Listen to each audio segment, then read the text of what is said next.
Nice to meet you, Ara. Hey, nice meeting you too. What is it in your heart that says that it's a Thursday? What's that identifier? What happens? The calendar says Thursday. Well, I have to trust it because I live a Google Calendar lifestyle, man. Whatever, if there's a blank spot on that calendar, we've got to fill it with something. I hear you. It usually gets filled up without me knowing, and I'm like, oh God, I have to do that. Well, with you hosting a daily podcast, I mean, you definitely keep busy because I'm in the same boat that you are, and there's a schedule, but there's also a discipline. What is your discipline to make sure that you don't spend 18 hours in a studio? It's funny. Since this is new as a podcast, and I'm new to podcasting, I'm learning discipline. At first, it was, not easy because I would want to just, kind of like pray over every last thing. And, I needed to kind of get a little bit more disciplined about that. Oh yeah, because I mean, there are times, like when I'm talking with people in Ukraine and things, and it's like, you're doing an interview at 9, 10 o'clock at night, and you're going, God, what? Yes. I got to become that person again. Holy crap! How am I going to do that? Yeah. The subjects that you pick, is it something that hits you as you're walking about, taking like a little transition walk, or is it something that, like when you're surfing the news, you're going, that's my subject today? Let me just ask you, are we getting started, or are we just chit-chatting right now? No, we're actually doing it, man. That's my favorite kind of podcast is sitting down having a conversation. I don't interview anybody. I just want to have a conversation. I didn't know if because I was just doing radio station, so I didn't know whether we were going or if we were just kind of talking beforehand. No, that's yeah. No, that's always been my favorite thing about podcasting is the fact that it's like if we were to meet at a Starbucks, we're just gonna have a conversation, and that's what I love about your podcast is that you create the conversation, you create those moments at a Target store when you go, hey, look, man, did you hear what they were talking about on the Big Take? Yeah, well, I would love for that to happen. Well, you pick the subjects that do make it happen. I'll tell you that. I mean, look at what we're doing with streaming. I mean, you hit me square in the eyes when you picked up on that because you made me think: am I spending more money with those apps than I was with cable? Well, it's funny because that started because one of our journalists, Felix Gillette, had co-written this book about the history of HBO,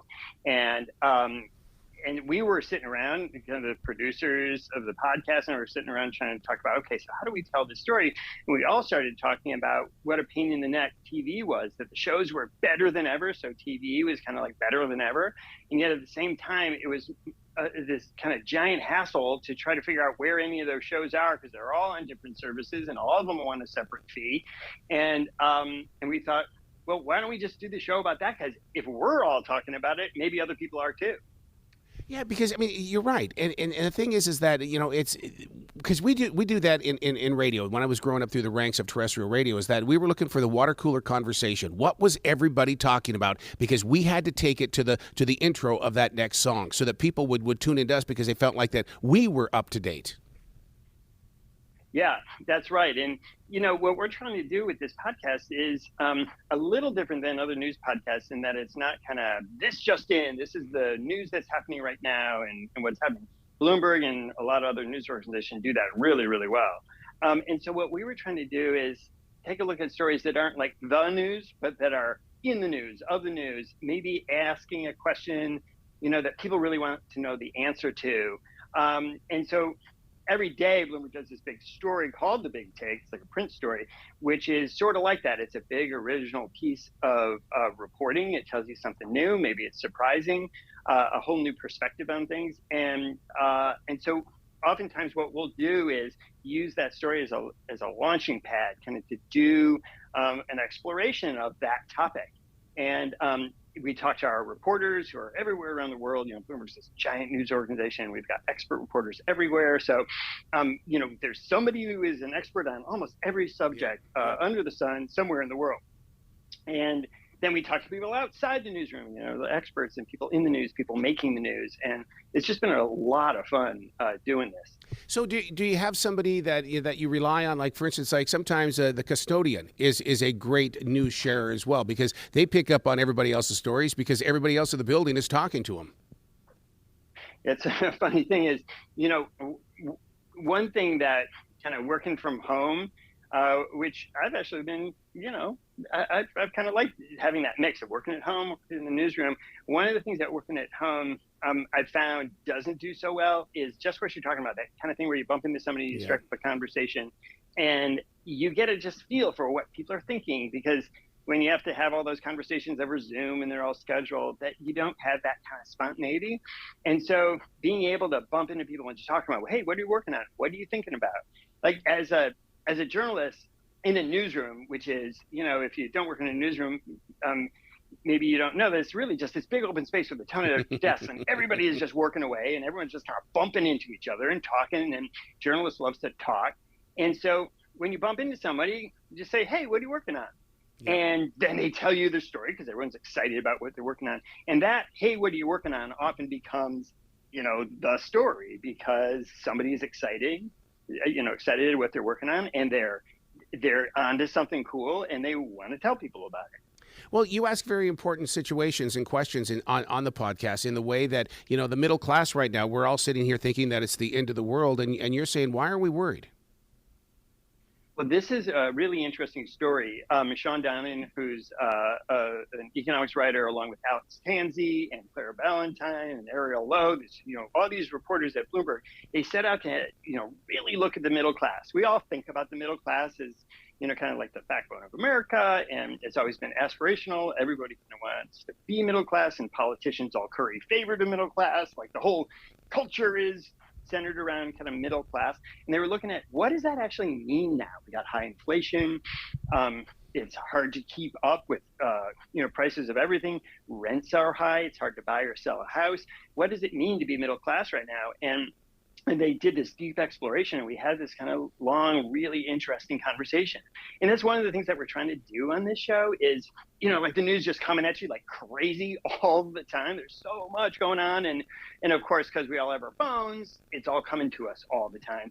And what we're trying to do is like just hit the brakes a little bit and say, for the next 25 minutes, we're going to talk about one thing that matters in plain English, and not be bombarding you and beating you over the head. We're just going to actually talk about something, like think about it, ask questions, like take a moment.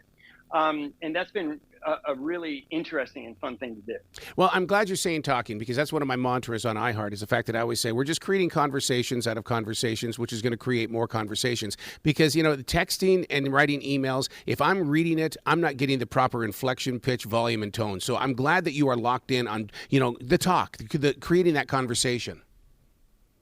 Yeah, and this is a whole new thing for me, because I spent, 30 years as a print journalist. And my natural thing is I sit down at a keyboard and I type out words. Yeah. And it's a whole different thing doing that when you're trying to speak it instead of write it. And trying to make that interesting, informative, in a way that people want to take some time out of their day to listen to, like really feel kind of like this responsibility. If I'm going to try to claim somebody's time, we don't have a whole lot of time these days, then I have to give them something that's worth their time. So how do you put the shows together, the episodes and stuff like that? Do you have an army of people that are doing it, or are you in that studio going, okay, this is what's going to happen, I'm going to drop it, I'm going to promote it, this is what we're going to do for tomorrow too? No, I am very lucky when it comes to starting a podcast, because Bloomberg and iHeart really went all in on this, and we have a team of people. We have producers where I am here in Washington, D.C., in New York, and in London. We have sound engineers, and they are a brilliant group of people who make me look way, way better than I actually am. Because, I'm not being this isn't false modesty. I'm sitting there talking to the microphone, and I'm interviewing people, and I hope I'm doing a good job. But as you know, because you do this, it's then when you take all of that conversation and you edit it, yep. So it does respect people's time. So you cut out the stuff that just, it wasn't that interesting, or me just saying dumb stuff or flubbing a sentence, and make it into something that's worth listening to.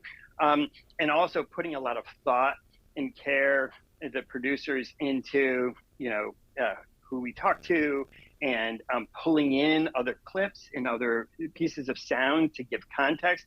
All of that is a massive team effort. And without it, it would never ever happen. So I am one cog in this machine, and I am just really grateful for our team. Well, you planted a big seed when you did the podcast on the Mississippi, because I've never ever thought about what happens if that monkey dries up. This nation is going to suffer in a huge way. What's so funny about that podcast is I thought it was super interesting because I don't live along the Mississippi. Certainly, I think of the Mississippi as this great American river, and of course, it's very storied. And we think of Mark Twain and Walt Yeah. Whitman and all that kind of stuff. And I knew that it was like a waterway for goods and services, but I never realized just how important the Mississippi is. Like 1 trillion pounds of goods go down a year, and like 14% of all goods that travel around America go down the Mississippi. And the thing is drying up because it's low waters and there's been a drought, and throw a little climate change in there. And I thought it was really interesting, but I thought, I don't know, like there's a lot going on. Are people really going to listen to an entire episode about the Mississippi River? And I've gotten more feedback about that episode where people said they thought it was so interesting, they'd never thought about it that way. And that was eye-opening to me because I had to really expand my own thinking and be like, people are really interested in a lot of stuff, and it doesn't just have to be the stuff that's front and center on cable news and the things that everybody is doing. That people really do want to kind of hear about things that they don't think about every day. Yeah, because I'll tell you what, Wes, the type of podcast that you've created here with Bloomberg and iHeart this is the stuff that I listen to when I drive to work. I don't want to hear top 40 songs all the time. I want to hear something that I'm going to put into my heart as content. And you talk in a way and you share in a way that really does, help feed that monster inside of me. Well, thank you. I appreciate you saying that, because that's what we're trying to do. And we're trying to keep the show, with some exceptions, to about, 26, 27 minutes. So that when you think about how much time do I have, you look at it and you say, yeah, that fits my commute, my workout, walking the dog, whatever the heck it is you're doing. And not being like, okay, this thing is 50 minutes long or 55 minutes long. And there's nothing wrong with that. A lot of great podcasts are that long. But when it comes to a daily thing where we're trying to say, hey, would you make this part of your day, we have to realize that people only have so much time. And I don't want people to look at it and say, oh, yeah, that looks like a really interesting podcast, I'll listen to it later. And then, like, later is never. So we try to be really disciplined to keep it focused, to make sure that it's respecting people's time. Oh, and I so respect you for that. Where can they go to find out more information about you? Because, like you said, you're just getting into the podcasting, but you've got a history when it comes to true journalism. So where can they go to find out more about you? Oh, gosh. I have no idea. I suppose you could go onto Bloomberg's website. I think there may be some bio of me on on any of the podcast platforms, but I don't know. I've never been. This is kind of a weird world for me, because I've never been the guy kind of like in front of the microphone. I've always, I've let the story speak for me. Now, like, I'm speaking for me, so I don't have a whole, I don't know, like me PR thing. Oh, it's going to be so fun to watch you grow, because your life is going to change, dude. I swear to you that when you get out there and people start recognizing you for your voice, your emotions, your connection, I just can't wait to watch you grow.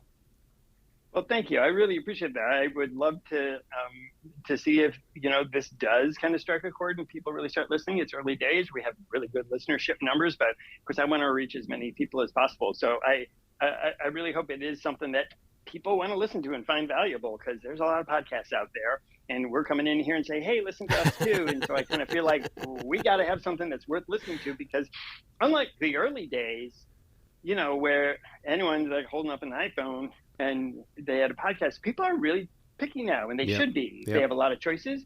They have high demands. They don't have a lot of time. And there's an expectation that if you're going to put something out there and ask people to listen to it, that it better be good. Absolutely. Well, please come back to this show anytime in the future. The door is always going to be open for you. Arrow, thanks a lot. This was really fun. I enjoyed talking to you. Well, you be brilliant today, okay, sir? I'll try my best, man.